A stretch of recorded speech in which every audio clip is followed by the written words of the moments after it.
Okay, so this is Jason Price, Associate Dean of Academic Support Services, with you here today. And I'm just going to go over a little bit. A lot of trouble have people have trouble with the ApplyTexas website and how to apply for admission. So I'm just going to show you how to do it, and you can go directly to the website applytexas.org, or as you can see, we're on the homepage of the Frank Phillips College website, and you just click on Apply for Admission.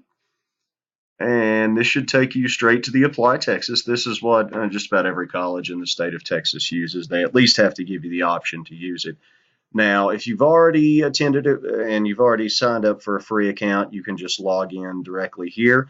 If not, you need to go ahead and create a free account, and I'm going to do that, pretend like I haven't done one before. So you just put in your information. So I mentioned, well, it doesn't matter if I misspell my own name on this one. So, all right, so Jason, well, I guess Price. And so you're just going to put in your birth date, so you can take care of that.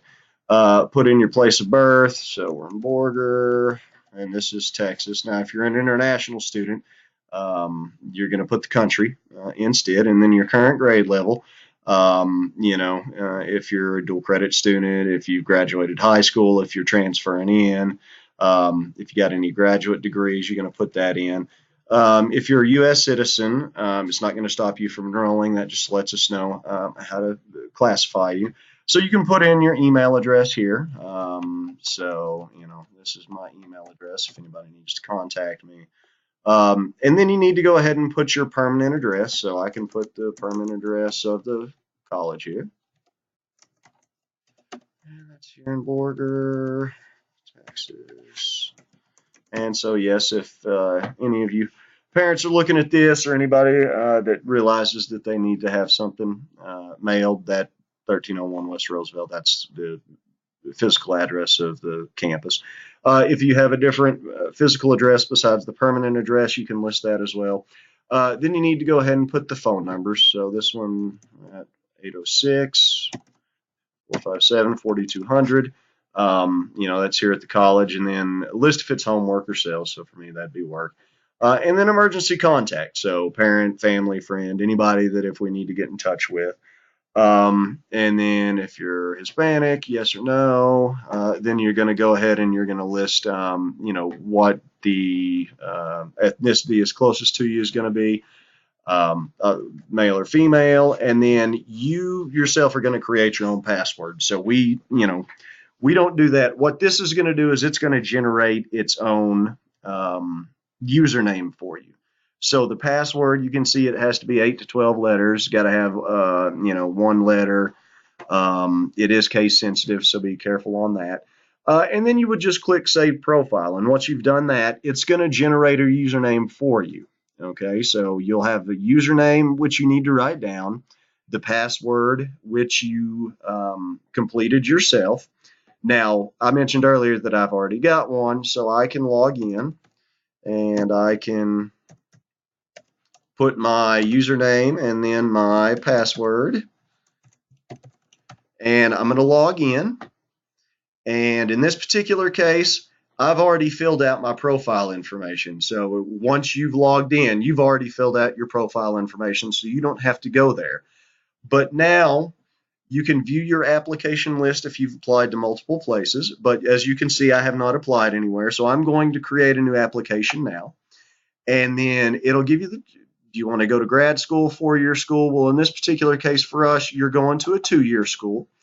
And this has got, you can search by region or you can search alphabetically. Now, I would search alphabetically, and all you have to do is just type in Frank Phillips. And as you can see, there it is.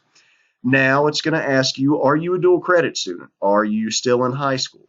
And you need to answer yes or no to this question.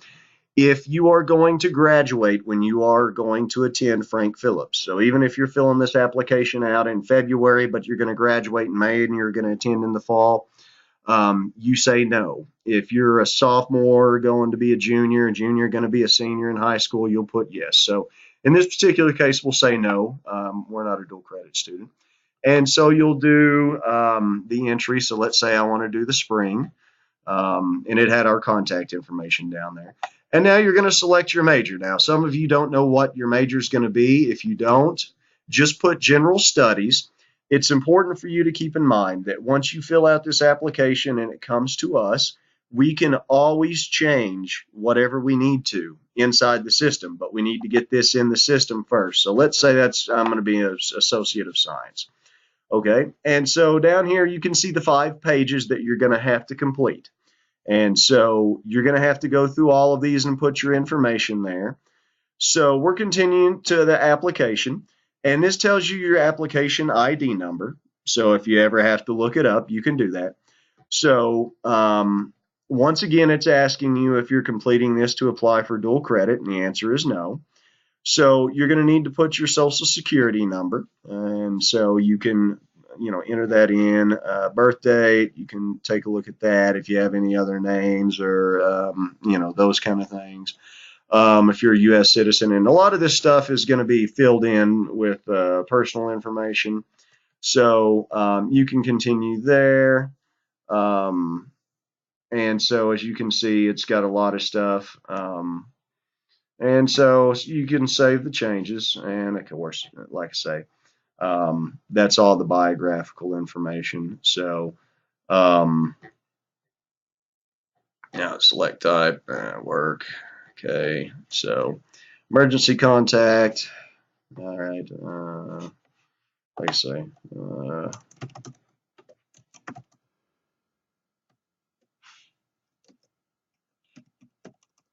right, so there you go. If you're going to The Walking Dead, then like I say, we'll have to do Rick Grimes, and so we'll see if it kicks back any information, and that's what it's going to look like. And so, all right, so yeah, so you can take a look and see if anything. It's going to tell you anytime there's a mistake and you need to double check it. So yes, okay, so that's good. So okay, so now we've got the second page, and so you need to look for your high school. If you know what it is, you can just type it in, but the easiest way is just to find your high school. And you can type in whatever you want. So the school name, if I went to Borger, you just type that in, hit submit. And the search results are down here below. And so if you went to Borger High School, then that's perfect. And it fills in all that stuff for you. So your expected graduation date, if you hadn't graduated, so we'll say that it'll be 2020, whatever. It probably won't work, will it? We'll say 2010. And if you've been to more than one high school, you say yes. For you homeschoolers, you'll click yes there. If not, obviously no. If you didn't graduate high school, it's going to ask you if you have your GED. If you graduated high school, that's not applicable. And if you've attended college before, this is where you go and do the exact same thing. So you type all this stuff in, school name, all that kind of thing. If you haven't, then you don't need to, do anything there. So if you're just straight out of high school, you didn't take any dual credit, you don't have to do any of that. And if you're on academic suspension, we need to know that. It's not going to impact, but we will put you on academic probation. So, and so you just go ahead and save the changes from there. Did you take a tech prep? I'd be surprised if anybody did. And then seeking admission. So are you college transfer? Are you a high school graduate? Do you have your GED? Are you homeschooled? Whatever the case may be.